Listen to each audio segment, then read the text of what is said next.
وَإِذْ قَالَ إِبْرَاهِيمُ رَبِّي أَرِنِي كَيْفَ تُحْيِي الْمَوْتَى، اور یاد کرو وہ وقت جب ابراہیم نے اپنے رب سے عرض کی کہ اے میرے رب مجھے دکھا کہ تو کیسے مردوں کو زندہ کرے گا۔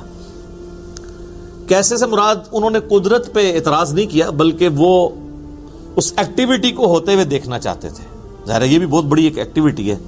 پچھلی دفعہ بھی ہم نے دیکھا کہ حضرت عزیر علیہ السلام کو اللہ تعالیٰ نے فرمایا کہ دیکھ ذرا اپنے گدھے کی ہڈیوں کی طرف ہم کس طرح اس کے اوپر گوشت چڑھاتے ہیں اور اسے کس طرح زندہ کرتے ہیں۔ سر یہ منظر آپ فزیکلی جو بندہ دیکھ لے وہ تو پوری زندگی بھلا نہیں سکتا۔ ایون آپ دیکھیں یہ نیشنل جغرافک چینل کے اوپر جو وہ فاسٹ موونگ کر کے ویڈیوز چلا رہے ہوتے ہیں جس میں زمین سے ایک دانے سے کومپل پھوٹتی ہے، پھر اس طرح کرتے ایک پورا پودا بنتا ہے یا ایک پھول کھلتا ہے، وہ بھی بندہ دیکھ کے ایک بار حیران ہو جاتا ہے کہ یار یہ کس طرح خود بخود ہی ہو رہا ہے۔ خود بخود نہیں ہو رہا سر، کسی کے کرنے سے ہو رہا ہے۔ اللہ is the only explanation of all the physical phenomena in this universe۔ لیکن وہ جب چونکہ بندہ ایک دم ہوتے ہوئے دیکھتا ہے نا سب کچھ سامنے اس طریقے سے، وہ فلم کو تیز کر کے چلاتے ہیں تو بندہ حیران رہ جاتا ہے۔ اچھا اس کے اگینسٹ نیشنل جغرافک پہ آپ کو بہت تیزی سے ہونے والے کاموں کی ویڈیو نا سلو کر کے دکھائیں گے، وہ بھی جب انسان دیکھتا ہے نا ایک بار پریشان ہو جاتا ہے۔ یعنی ایسے پرندے بھی ہیں جو ایک سیکنڈ کے اندر 25 دفعہ پر پھڑپھڑا لیتے ہیں ایک سیکنڈ میں۔ انسان کی تو یہ کمپیٹنسی نہیں ہے، اس کی تو ایک ایک ہڈی پسلی الگ ہو جائے۔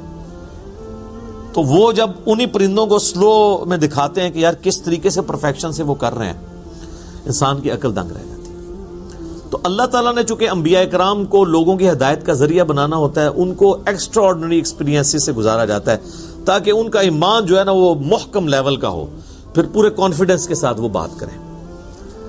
تو اب جب انہوں نے اس خواہش کا اظہار کیا تو اللہ تعالیٰ نے فرمایا قال اولم تؤمن، اے ابراہیم کیا تو یقین نہیں رکھتا، تیرا ایمان نہیں اس بات کے اوپر؟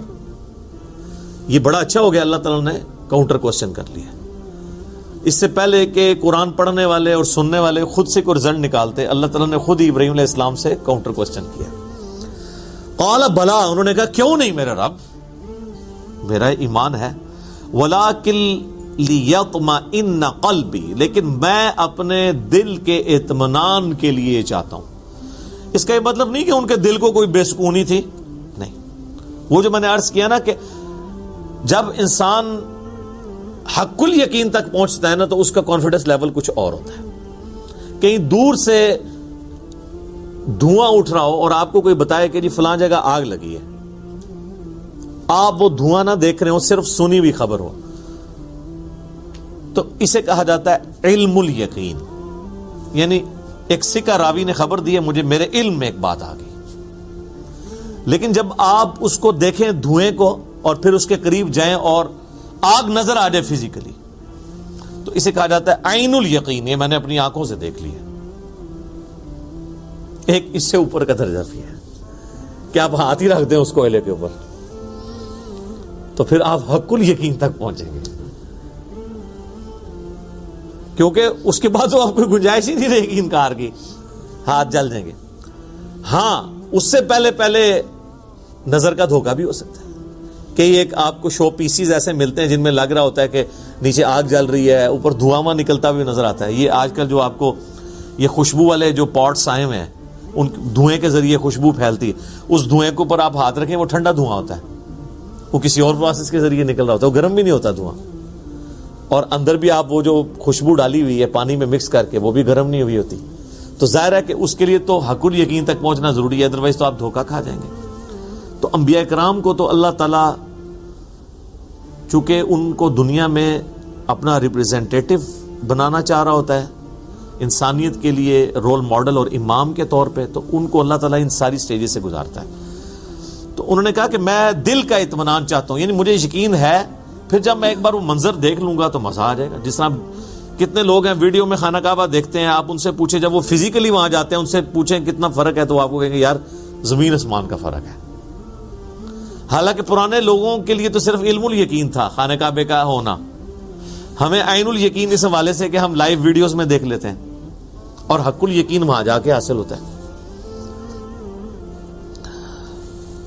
اچھا اسی کانٹیکسٹ میں ایک حدیث ہے بخاری اور مسلم دونوں میں، وہ کئی لوگ اس حدیث سے دھوکے کا شکار ہوئے. اس کا ایک حصہ تو میں نے آلریڈی بریف کر دیا تھا کہ نبی صلی اللہ علیہ وآلہ وسلم نے فرمایا کہ اگر میں یوسف کی جگہ ہوتا تو جو بادشاہ کی طرف سے قاصد بلانے والا آیا تھا میں اس کی بات مان لیتا. اور حضرت یوسف کی اللہ تعالیٰ نے تعریف کی کہ کیا کمال یوسف ہے کہ 10 سال آلموسٹ بغیر کسی ریزن کے جیل میں کاٹنے پڑے ہیں، اور جب وقت کا بادشاہ کہہ رہا ہے کہ میں آپ کو آزاد کر رہا ہوں تو وہ کہہ رہے ہیں نہیں، جب تک مجھ سے الزام دور نہیں ہوگا نا میں جیل سے نہیں نکلوں گا. تو نبی علیہ السلام نے فرمایا، عاجزی کا اظہار کیا کہ میں یوسف کی جگہ ہوتا تو قاصد کی بات مان لیتا، کیونکہ بے قصور جو ڈالا ہوا تھا میں جیل کی زندگی سے نکلنے کو پریفر کرتا. لیکن کمال یوسف علیہ السلام ہے، ان کا کیا صبر ہے کہ وہ کہہ رہے نہیں پہلے الزام دور کرو پھر نکلوں گا. آزادی کا پروانہ آیا ہوا بھی ریجیکٹ کر دیا. تو یہ نبی علیہ السلام نے حضرت یوسف کی تعریف کی. تو یہ میرا یوٹیوب پہ کلپ بھی ہے یوسف علیہ السلام سے متعلق نبی علیہ السلام کا تبصرہ.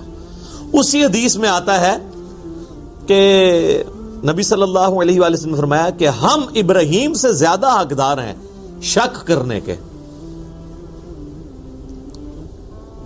اچھا، اس کا بعض لوگوں نے یہ مطلب سمجھا کہ اگر ابراہیم علیہ السلام کو شک ہو گیا ہے اللہ کی قدرت میں، وہ اسی واقعے کے کانٹیکسٹ میں نبی علیہ السلام نے فرمایا. یہ بخاری مسلم دونوں میں حدیث ہے.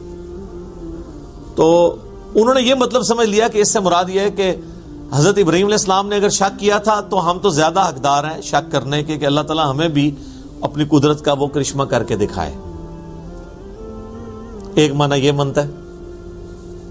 اچھا، دوسرا معنی جو محدثین نے کہا کہ یہ لٹریچر کی لینگویج میں بات ہو رہی ہے، یہ کہا جا رہا ہے کہ اگر ابراہیم علیہ السلام اللہ کی قدرت میں شک کرنے والے نہیں تھے، ہم یعنی حضرت نبی علیہ السلام کی ایک عاجزی ہے، وہاں بھی حضرت یوسف کے کیس میں بھی اپنی عاجزی شو کی نا کہ میں یوسف کی جگہ ہوتا تو چلا جاتا، یوسف کی تو کیا ہی شان ہے. یہاں پہ بھی ابراہیم علیہ السلام کی تعریف اللہ نے بیان کی ہے کہ ہم زیادہ ہیں شک کے حقدار. یعنی اگر اللہ کی قدرت میں شک کرنا ہوتا نا تو ہم زیادہ کرنے والے ہوتے. ابراہیم کی تو کیا شان ہے، اگر ہم اللہ کی قدرت میں شک نہیں کر رہے تو تم یہ کیسے سوچ سکتے ہو کہ ابراہیم نے شک کیا ہوگا. یہ مطلب ہے اس کا.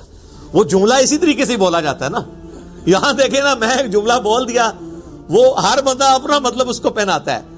وہ جب ہم خود ایکسپلین کریں گے کہ یار اس کا مطلب کیا ہے، اصل میں نبی علیہ السلام نے اسی حدیث میں دیکھیں پہلے یوسف کی تعریف کی کہ کیا شان ہے یوسف کی، کہ وہ بے گناہ قید کاٹ رہے تھے پھر بھی پروانہ قبول نہیں کیا، کہا پہلے الزام دور کرو.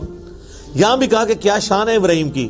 کوئی یہ نہ سوچے کہ ابراہیم نے اللہ کی قدرت میں شک کیا، ہم زیادہ حقدار ہیں شک کرنے کے.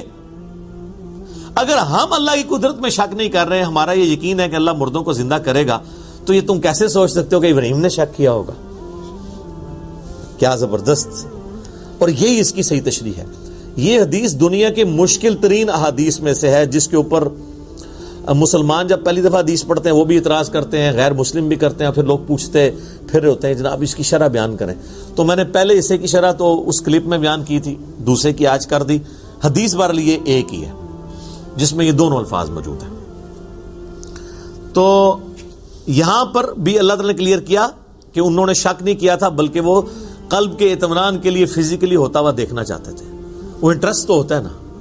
ہم دیکھیں بچپن سے جانور قربان ہوتے ہوئے، نہر ہوتے ہوئے اونٹ دیکھ رہے ہیں، لیکن ابھی بھی جب قربانی کہیں ہو رہی ہو تو بندہ 2 منٹ کھڑے ہو جاتا ہے، یار کس طرح ہو رہی ہے. حالانکہ پتہ ہے کس طرح ہو رہی ہے، یہ بھی پتہ ہے کہ کیا ہوگا، اینڈ رزلٹ پتہ ہے، لیکن اللہ نے ایک انسان میں جستجو کا مادہ رکھا ہے. تو یہ تو ایکسپیرینس ہی بہت بڑا ہے کہ مردے کا زندہ ہونا. یہ تو ایک بار بھی زندگی میں ہو جائے تو انسان پوری زندگی اس واقعے کو نہیں بھلا سکتا. جس طرح پچھلی دفعہ ہم نے عزیر علیہ السلام کے بارے میں پڑھا کہ 100 سال تک اللہ نے ان کو سلائے رکھا یا موت دے دی اور 100 سال کے بعد زندہ کیا، اور 100 سالوں میں ان کا کھانا جو ہے وہ خراب نہیں ہوا، جو کہ ایک ٹائم سے دوسرے میں خراب ہو جاتا ہے. گدھے کی پھر بھی عمر ہو سکتی ہے، چلو کوئی بہت ایگزیجریٹ کر لے، تو بہرحال 100 سال تک تو گدھا جو ہے نا اس کی ہڈیاں وہاں پہ صرف پڑی ہوئی تھی، یعنی وہ 100 سال کے اندر مر کے سب کچھ. تو اللہ نے کہا کہ دیکھو اس گدھے کو ہم کس طرح زندہ کرتے ہیں، اس پہ کیسے گوشت چڑھاتے ہیں. تو یہاں پہ بھی اللہ تعالیٰ نے کیا ایکسپیرینس کروایا ابراہیم علیہ السلام کو.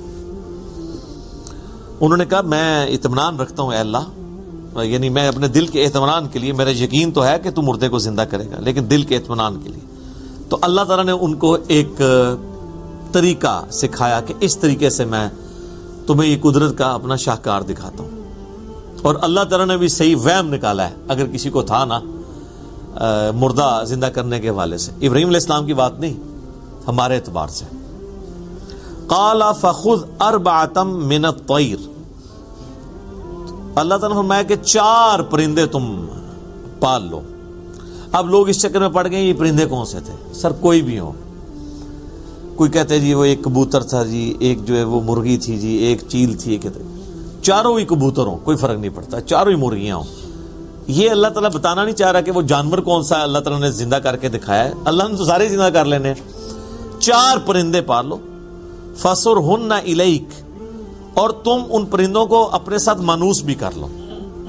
یعنی ایسا نہیں ہے کہ بس پالے ہیں تو ان کو ذبح کر دیے تو میں زندہ کر دوں، نہیں، وہ پرندے تم اپنے ساتھ مانوس کرو تاکہ میں لوگوں کو دکھاؤں یہ وہی پرندے ہیں کہ جب تم انہیں بلاؤ تو وہ تمہاری آواز پہ آئیں. نیا پرندہ تو نہیں آئے گا آواز کے اوپر. ویسے اللہ تعالیٰ چاہے تو نئے پرندے کو بھی بھیج سکتا ہے، لیکن انسان کو آخری درجے تک انہوں نے جب کہا نا کہ اللہ دل کا اطمینان لگا، میں پھر پورا اطمینان تیرا کرانا. 4 پرندے پال، ان کو اپنے آپ سے مانوس کر. ثم اجعل علی کل جبل، پھر جتنے وہاں تجھے پہاڑ سامنے نظر آ رہے ہیں نا، ان کے یعنی جانوروں کو ذبح کرنے کے بعد اس کے گوشت کے ٹکڑے کرنے کے بعد چاروں کو مکس کر کے ان پہاڑوں کے اوپر رکھ دے. یہی آخری درجہ یہی ہو سکتا ہے نا کہ قیمہ کیا ہے، قیمہ بھی چاروں کا مکس ہو گیا اور سارے پہاڑوں میں کچھ یہاں ڈال دیا، کچھ گوشت ادھر، کچھ ادھر ادھر. منہن جزءا، ان کا ایک ایک ٹکڑا چاروں پہ رکھتے. ثم ادعوہن یأتینک سعیا، پھر تو انہیں بلا، تیرے پاس دوڑتے چلے آئیں گے. مرے ہوئے پرندے، وہ خود ان کا گوشت مکس ہوا، وہ اپنے جناب چل کے تو ان کے پاس آ گئے، ابراہیم علیہ السلام کے پاس. وَاعْلَمْ أَنَّ اللَّهَ عَزِيزٌ حَكِيمٌ، اور خوب جان لینا کہ یقیناً اللہ تعالی غالب ہے، حکمت والا ہے. ہر کام کرنے پہ غالب ہے، لیکن حکمت یہ ہے کہ وہ ہر چیز کو اس نے پردے میں رکھا ہوا ہے، کیونکہ غیب کے اوپر ایمان لانے پہ ہی آپ کو انعام ہے. ان الذین یخشون ربهم بالغیب لہم مغفرۃ واجر کبیر، جو بے شک وہ لوگ جو بن دیکھے اپنے رب سے دیکھتے ہیں، ان کے لیے مغفرت ہے اور بڑا اجر ہے.